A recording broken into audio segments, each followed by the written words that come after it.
ওই কবর প্রতিদিন আপনাকে আমাকে ডাক দিয়া বলেন, আমি কবর হইলাম সাপ বিচ্ছুর ঘর, আমি কবর হইলাম পোকামাকড়ের ঘর। তোমরা যদি আমার কাছে নেক আমল ছাড়া আসো গো, আমি কবর বড়ই ভয়ঙ্কর। কবর প্রতিদিন আপনাকে আমাকে স্মরণ করায়া দেয়। দুনিয়া থেকে যখন মানুষ বিদায় নিয়ে চলে যায়, যখন লাশের খাটিয়াটা কাঁধে নিয়ে আমি কবরের দিকে রওনা হই, তারা আপনাকে আমাকে বলতে থাকে, শোনো হে ভাই, আজকে আমি কবরে যাইতেছি, আমার এত টাকা এত পয়সা, আমি আমার টাকা পয়সা নিয়ে আজ কবরে যাইতে পারতেছি না, আজকে আমার শেষ বিদায়, আজকে আমি আমার শেষ বিদায়। আমার এত টাকা থাকা সত্ত্বেও নিজের টাকায় কিনা এই সাদা কাফনের কাপড় পরতে হয় নাই, আজকে মানুষের টাকায় আমি সাদা কাফন পরিয়া এই বিদায় নিলাম। তাই বলি রে ভাই, দুনিয়াতে কেউ টাকা সম্পদের জন্য পাগল হয় না, দুনিয়াতে বাড়ি গাড়ির জন্য পাগল হয় না, দুনিয়াতে নারীর জন্য পাগল হয় না। আল্লাহ রাব্বুল আলামিন বলে, বান্দা কাল কিয়ামতের ময়দানে যদি আমল ছাড়া আমি মাওলার দরবারে হাজির হস, তাহলে আমি আল্লাহ তোর দিকে রহমতের দৃষ্টিতে তাকাবো না। কাল কিয়ামতের ময়দানে আমি আল্লাহর আরশে আযীমের নিচে তুই হিসাব পাবি না। যারা এই দুনিয়ায় নেক করেছে, আমল করেছে, এই দুনিয়াতে থাকতে আখিরাতের পুঁজি অর্জন করেছেন, আল্লাহ রাব্বুল আলামিন তাদের জন্য বালাখানা তৈরি করে রেখেছেন। তাদের জন্য এত প্রশস্ত বালাখানা 10 দুনিয়ার সমান একটা বালাখানা আল্লাহ রাব্বুল আলামিন আপনাকে আমাকে দান করবেন। আল্লাহ রাব্বুল আলামিন আপনাকে আমাকে যে বালাখানা দান করবেন, ওই বালাখানা, ওই জান্নাত আজ পর্যন্ত কোনো মানুষ চোখে দেখে নাই, কোনো মানুষের অন্তরে তা উপলব্ধি হয় নাই, কোনো মানুষ কল্পনাও করতে পারে নাই। আল্লাহ রাব্বুল আলামিন বলে, রে বান্দা, আমি আল্লাহ তোদের জন্য এত সুন্দর বালাখানা বানাইলাম, এত সুন্দর ঘর বানাইলাম, এত সুন্দর বাড়ি বানাইলাম, আমি আল্লাহ তোদের জন্য জান্নাত বানাইলাম, আমি আল্লাহ তোদের জন্য হুরুল মানের ব্যবস্থা করলাম, আমি আল্লাহ জান্নাতে তোদের জন্য এত এত এত নাজ নেয়ামত দান করলাম, যার শুকরিয়া আদায় করে তুই শেষ করতে পারবি না। ওই জান্নাত যদি পাইতে হয়, এই দুনিয়ার আরাম আয়েশ ছাড়তে হবে, এই দুনিয়ার লোভ ছাড়তে হবে, আখিরাতের পুঁজি অর্জন করতে হবে। আর যদি আপনার আমার ভিতরে ওই এই দুনিয়ার মায়া মহাব্বত জন্মায়, আপনি আমি যদি দুনিয়ার মোহে পড়িয়া ওই আখিরাতকে ভুলে যাই, আপনি আমি যদি এই দুনিয়া পাইয়া ওই পরকালকে ভুলে যাই, তাহলে মনে রাখবেন আল্লাহ রাব্বুল আলামিন বলেন, আমি যেরকম রহমান, আমি আল্লাহ ওই রকমই কাহার। আল্লাহ রাব্বুল আলামিন বলে, বান্দা আমি কিয়ামতের ময়দানে যেরকম আমার বান্দাদের প্রতি সদয় হব, দয়াবান হব, তেমনি ভাবে গুনাহগার নাফরমানদের প্রতি আমি আল্লাহ কাল কিয়ামতের ময়দানে কঠোর হব। ভাইজান, আমার বন্ধুগণ, দুনিয়াতেই থাকতে তুমি আমি আখিরাতের পুঁজি অর্জন করতে হবে, কারণ দুনিয়াই হইল আখিরাতের অর্জনের সময়। কেউ যদি ওই কবরে শুয়ে আছে, কোন জাহান্নামীর কবরের আযাব যদি একবার কারো চোখে পড়তো, যদি কেউ একবার দেখতো, যদি জাহান্নামীর আর্তনাদ যদি কেউ শুনতো, তাহলে তার ওই আর্তনাদ শোনার পরে তারা রিজিকের সন্ধানে থাকতো না, তারা রিজিকের সন্ধানে থাকতো না, বাড়ির মায়ায় পড়তো না, গাড়ির মায়ায় পড়তো না, দুনিয়ার কামাইতে ব্যস্ত হতো না। এক সেজদায় এই দুনিয়ার জীবন কাটায়া দিত। আল্লাহ রাব্বুল আলামিন বলে, হে বান্দা, আজরাইল আলাইহিস সালাতু ওয়াস সালাম যদি তোমার সামনে এসে একবার হাজির হইয়া যায়, তখন তুমি যদি বলো আমাকে একটু সময় দেন, আমাকে একটু সময় দেন, আমি নামাজ পড়ব, রোজা রাখব, আমি একটু নামাজ পড়ব। আজরাইল বলবে, আল্লাহ তোমাকে যেই ৬০-৭০ বছরের জিন্দেগি দিয়েছেন, ওইটা কি তোমার জন্য যথেষ্ট ছিল না? আল্লাহ রাব্বুল আলামিন ডাক দিয়া বলেন, হে বান্দা, আমি সবাইকে এমন পরিমাণ আমি তার সবাইকে এই পরিমাণ সময় দিয়া দুনিয়াতে পাঠাইছি, তারা যেন অনেক করতে পারে, আমল করতে পারে, তারা যেন আখিরাতের সামান অর্জন করতে পারে, তারা যেন আখিরাতের সামান অর্জন করতে পারে। এই পরিমাণ সময় দিয়া আমি আল্লাহ তোমাদেরকে দুনিয়াতে পাঠাইলাম, কিন্তু দুনিয়াতে যাইয়া তুমি আমাকে ভুইলা গেলা, আমার কোরআনকে ভুইলা গেলা, আমার বাণীকে ভুইলা গেলা, নবীর সুন্নতকে ভুইলা গেলা, সব ভুইলা গেলা, দুনিয়ার মোহে পড়িয়া গেলা, এই দুনিয়ার পাগল হয়ে গেলাম। এই দুনিয়া তো তোমার ক্ষণস্থায়ী, এই দুনিয়া তো চিরস্থায়ী না। আল্লাহ তাআলা বলবে, ওই দুনিয়ার পাগল ছিলাম তুমি, দুনিয়ার জন্য যা করছো, তুমি দুনিয়াতে যত আমল করছো, সব কিছুর ফল আমি তোমাদেরকে দুনিয়াতে দিয়েছি।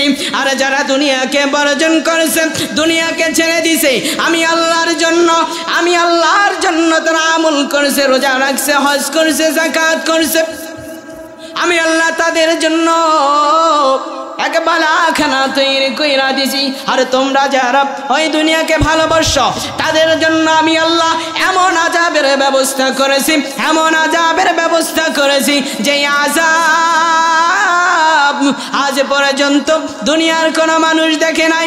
আল্লাহ রাব্বুল আলামিন বলেন, আমি আল্লাহ জাহান্নামের আগুন 1000 বছর জ্বালিয়ে জাহান্নামের আগুন লাল হয়ে যায়, কালো হলুদ হয়ে যায়। আল্লাহ তাআলা 1000 বছর জাহান্নামের আগুন জ্বালানোর পর আগুনটা সাদা হয়ে যায়। আবার 1000 বছর জাহান্নামের আগুনটাকে জ্বালানোর পর ওই জাহান্নামের আগুনটা কালো হয়ে যায়। ওই জাহান্নামের আযাব সহ্য করার মতো ক্ষমতা তোমার নাই, আমার নাই। ওই জাহান্নামের আযাব সহ্য করার মতো সময় তোমার নাই, আমার নাই। আরে বান্দা, ও বান্দি, ভালো করে শুনিয়া নাও। অপরদার আড়ালের মা, অপরদার আড়ালের যুবতী বোনেরা, ভালো করে শুনিয়া নাও। আল্লাহ রাব্বুল আলামিন তোমাদের জন্য পর্দার ব্যবস্থা করেছেন, তোমাদের জন্য আল্লাহ রাব্বুল আলামিন পর্দা ফরজ করেছেন। তোমরা যদি পর্দা করো, আল্লাহ রাব্বুল আলামিন তোমাদের জন্য, আল্লাহ রাব্বুল আলামিন তোমাদের জন্য এত সুন্দর জান্নাতের ব্যবস্থা করেছেন। ওগো মা, ওগো বোন, তোমরা যদি পর্দায় থাকো, আল্লাহ রাব্বুল আলামিনের ওয়াদা, আল্লাহ রাব্বুল আলামিন তোমাদেরকে জান্নাতুল ফেরদাউস দান করবে।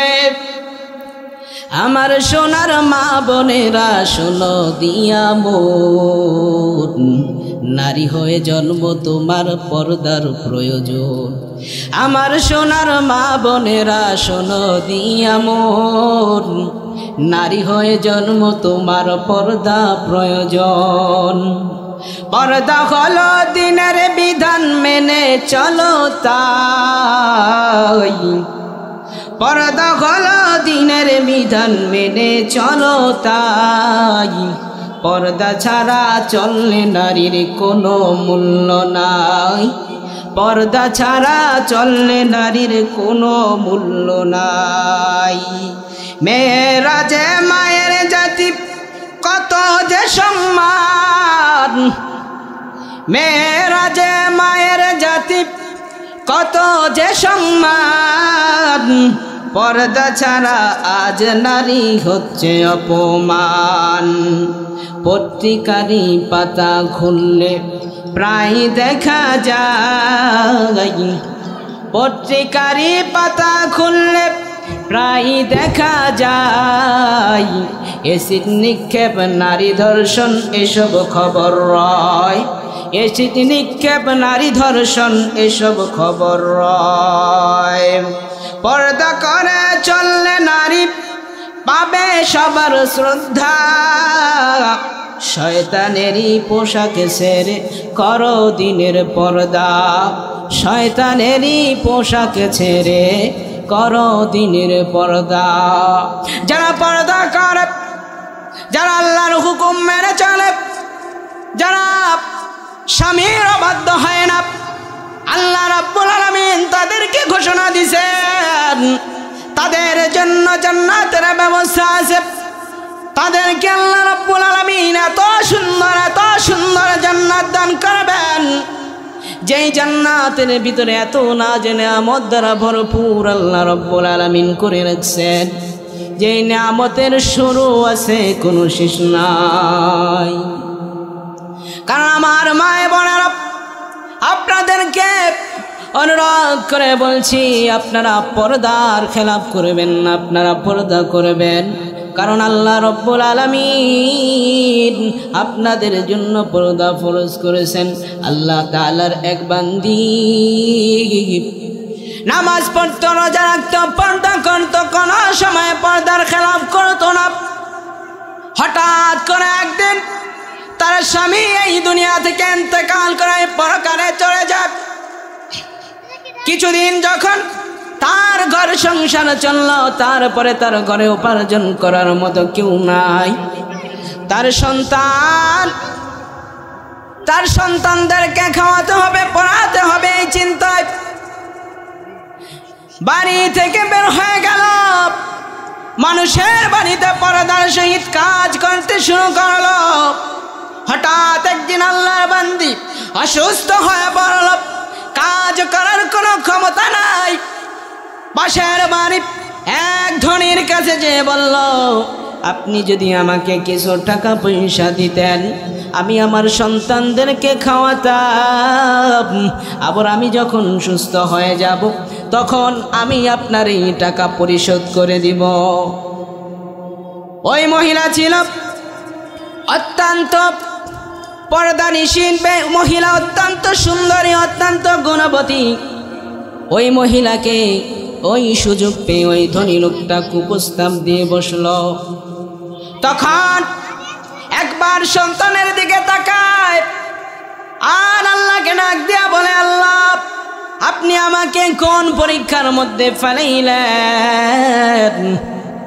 আজকে আমার সন্তান না থাকতো আমি না খেয়ে জীবন দিয়ে দিতাম। আজকে সন্তানের জন্য বলি আমায় জীবনও জিনা করি নাই, জীবনও গুনাহ করি নাই, আজ মনে হয় আমাকে গুনার জেনার সম্মুখীন হতে হবে। ওই জালেম ডাক দেয়া বলল, তুমি যদি আমার কাছে আসো, তুমি যদি আমার সাথে রাত্রি যাপন করো, তার সামনে টাকার বান্ডিল হাজির করে দিয়ে বলল, এই যে টাকা দেখতেছ সব তুমি নিয়ে যাবা, আর তোমার দেওয়ার কোনো প্রয়োজন নাই। আল্লাহর বান্দি একবার সন্তানের দিকে তাকায়, একবার আল্লাহর দিকে তাকায়। আল্লাহর বান্দি এই প্রস্তাবে রাজি হয়ে গেলেন, টাকা নিয়ে গেলেন, সন্তানকে খাওয়ালেন। রাত্রিবেলা যখন আসলেন, ওই নরপিশাচ, ওই গুনাহগার আল্লাহর বান্দিকে এক লাফে যখন ঘরের ভিতরে নিয়ে যায়, লাইট গুলোকে যখন অফ করে দেয়, আল্লাহর বান্দি গুনগুন করে কাঁদে আর বলে, আল্লাহ আপনি আমার ইজ্জতকে রক্ষা করেন। আল্লাহর বান্দি কাঁদতেছে, গুনাহগার ডাক দিয়া বলেন, তুমি কেন কান্না করো?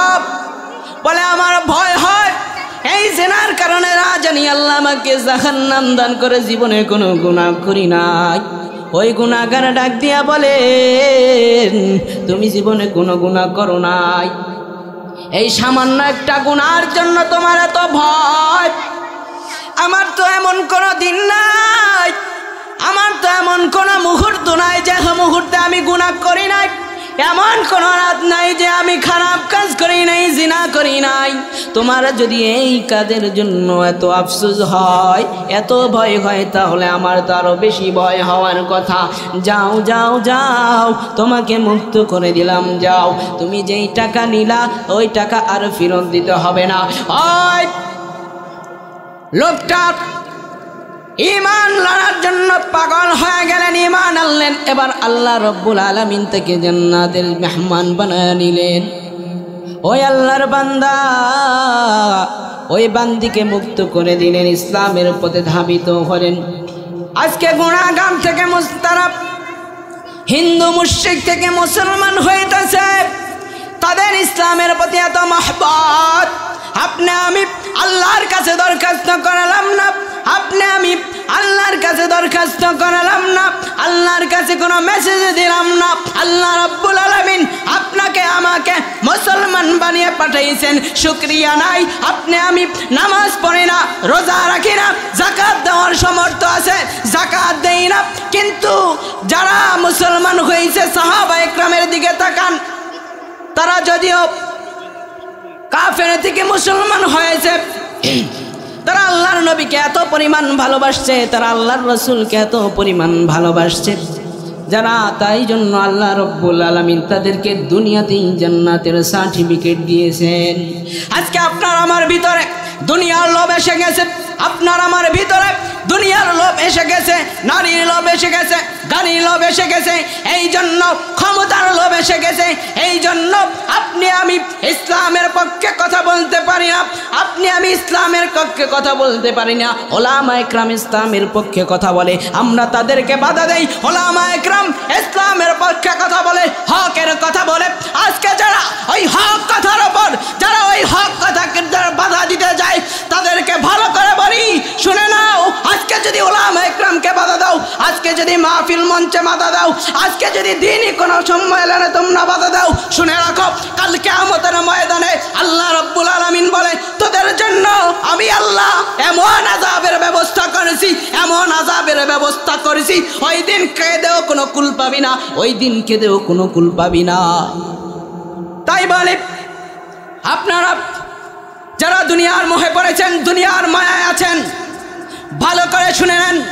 যারা ওলামায়ে কেরামের বিরোধিতা করেন, যারা ওলামায়ে কেরামের বিরুদ্ধাচরণ করেন, যারা মাহফিল মঞ্চে গিয়ে বাধা প্রদান করেন, তাদেরকে ভালো করে বলে রাখি, এই দুনিয়া ক্ষণস্থায়ী, ক্ষণস্থায়ী দুনিয়ার ভিতরে আপনারা এসে ওলামায়ে কেরামের বিরুদ্ধে কথা বলবেন, আর ওলামায়ে কেরাম চুপ করে বসে তারা যদি আল্লাহর কাছে বিচার দেয়, আল্লাহ রাব্বুল আলামিন আপনাদেরকে ছাড় দেয়, আপনাদেরকে ছাড় দেয়। মনে রাখবেন, আল্লাহ রাব্বুল আলামিন ছাড় দেয়, ছেড়ে দেয় না। যারা আল্লাহ রাসূল সাল্লাল্লাহু আলাইহি ওয়াসাল্লাম বলে গেছেন, আল উলামা ওয়ারাসাতুল আম্বিয়া, ওলামায়ে কেরাম নবীগণের ওয়ারিস। আর যারা নবীগণের ওয়ারিসের সাথে বেয়াদবি করবেন, আবারও বলি, মনে রাখবেন, ওই আল্লাহ রাব্বুল আলামিন আপনাদেরকে ছাড় দিবেন না। তাই যারা ওলামায়ে কেরামের বিরুদ্ধে কারণ করেন, এখনো সময় আছে, ভালো হয়ে যান। আর একটা কথা বলি, যারা হিন্দুর পরিচয় চলে, ইহুদির পরিচয় চলে, খ্রিস্টানের পরিচয় চলে, আমরা মুসলমানের পরিচয় চলি। আর কেউ যদি মুসলমানের পরিচয় নিয়ে বাংলার জমিনে মুসলমানের পরিচয় নিয়ে আমার রাসূল সাল্লাল্লাহু আলাইহি ওয়াসাল্লামকে নিয়ে কটূক্তি করে, ওই কাদিয়ানীদেরকে বাংলাদেশের ভিতরে কাফের ঘোষণা করার জন্য আপনি আমার প্রস্তুত হয়ে যেতে হবে। কারণ আল্লাহর নবী আখেরে নবী, আল্লাহর নবী শেষ নবী, আল্লাহর নবীর পরে কোনো নবী নাই, একথা স্বীকার করতে হবে, একথা মানতে হবে। আর যারা এটা মানবে না তারা কাফের, তারা মুশরিক। কাদিয়ানীদেরকে যারা কাফের বলবে না, কাদিয়ানীদেরকে যারা কাফের মানবে না, তারাও কাফের। আগামী 15ই নভেম্বর ঢাকা সোহরাওয়ার্দী উদ্যানে আমাদের ওলামায়ে কেরাম ডাক দিয়েছেন, দেশ বরণ্য ওলামায়ে কেরাম আসবেন, বিদেশি মেহমান আসবেন, আপনারা যাবেন, আমরাও যাব। আমরা কাদিয়ানীদেরকে কাফের ঘোষণা করেই ফিরবো, কারণ কাদিয়ানীরা কাফের, কারণ নবীর পরে নবী নাই। যারা গোলাম আহমেদ কাদিয়ানীদের কাদিয়ানীকে নবী মানেন, তারা কাফের। এই জন্যই বলি আল্লাহর নবী আখেরি নবী। এই আখেরি নবীর পরে কেউ যদি কাউকে নবী দাবি করে তাহলে তারা কাফের। আপনার আমার দ্বীনের দায়ী এই আল্লাহর নবী আখেরি নবী, এই দাবি সংসদে করতে হবে, এই দাবি বাংলাদেশে করতে হবে, এই আইন জারি হতে হবে। আল্লাহর নবীর পরে কোনো নবী নাই, আল্লাহর নবীর পরে কোনো নবী নাই, আল্লাহর নবীর পরে কোনো নবী নাই। এটা যে বিশ্বাস করবে না, এটা যে বিশ্বাস করবে না, তার ঈমান থাকবে না, তার ঈমান থাকবে না, সে কাফের হয়ে যাবে, সে মুশরিক হয়ে যাবে। তাই আপনাদেরকে বলি, আপনারা আগামী 15ই নভেম্বর ঢাকা সোহরাওয়ার্দী উদ্যানে ওলামা ইকরামের ডাকে শামিল হবেন ইনশাআল্লাহ। আপনারাও যাবেন, আমিও যাব। আজানের সময় হয়ে যাচ্ছে, তাই শেষ করে দিলাম। ওয়া আখিরি দাওয়ানা আনিল হামদুলিল্লাহি রাব্বিল আলামিন। আসসালাম।